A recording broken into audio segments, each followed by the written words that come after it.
Personal na inalam ni Pangulong Ferdinand R. Marcos Jr. kung maayos na naipatutupad ang bayad na Bilmo program sa East Avenue Medical Center.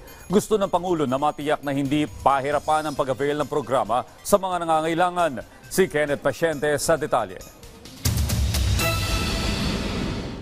Mga bali sa katawan ang pinsala na natamo ni John matapos maaksidente nitong Hunyo. Sa halos 2 buwan niyang pananatili sa ospital para magpagamot, lumobo sa mahigit kalahating milyon ang kanyang hospital bill.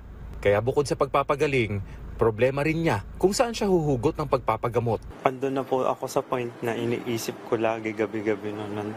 Habang andito ako sa ospital, paano babayaran? Saan ko po kukunin yun? Pero ngayon, pagpapagaling na lang ang iintindihin ni John dahil sa zero balance billing policy ng pamahalaan.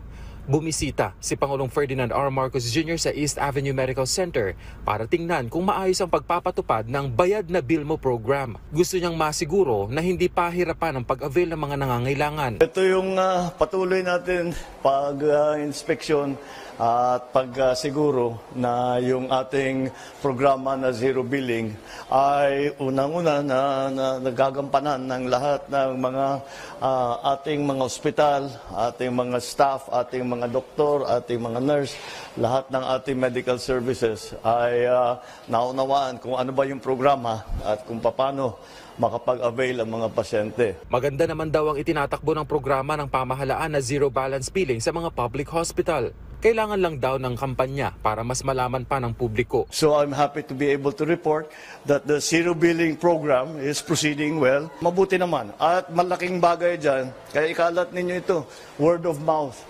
Kasi yung mga ibang pasyente sinasabi, wala kayong binabayad, meron palang ganyan. So ikalat natin, palaman natin sa lahat ng tao para hindi na sila nagdadalawang isip na magpatingin, magpagamot at magpagaling. Ang zero balance bill ay mandato ng Universal Healthcare Law. Ang PhilHealth ang sasagot sa gastos sa mga pasyenteng nakakonfine sa public hospitals at nananatili sa basic accommodation. Kabilang na ang room charges, doctor's fee at iba pa. Kasama sa makikinabang si John sa zero balance billing policy. Nung nalaman namin yung about po dun sa zero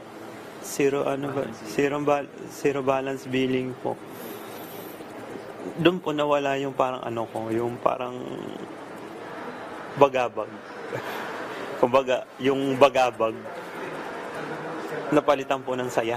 Laking pasalamat din ng kanyang ina na si Hilda dahil tila nabunutan siya ng tinik ng mabura ang kanilang bill. There's some joy po kasi syempre kaiisip mo po kung saan ka kukuha ng ibabayad tapos ganito, magiging zero bill siya. Yun po, talagang napakasaya po talaga namin. Nito lang Hulyo matapos ang sona ng Pangulo, umabot na sa mahigit 2,000 pasyente mula sa basic accommodation ang na-discharge na walang binayaran sa East Avenue Medical Center. Lahat yan ay covered ng zero balance billing na nasa mahigit 200 million pesos na hospital bill. Kenneth Pasyente para sa Pambansang TV sa Bagong Pilipinas.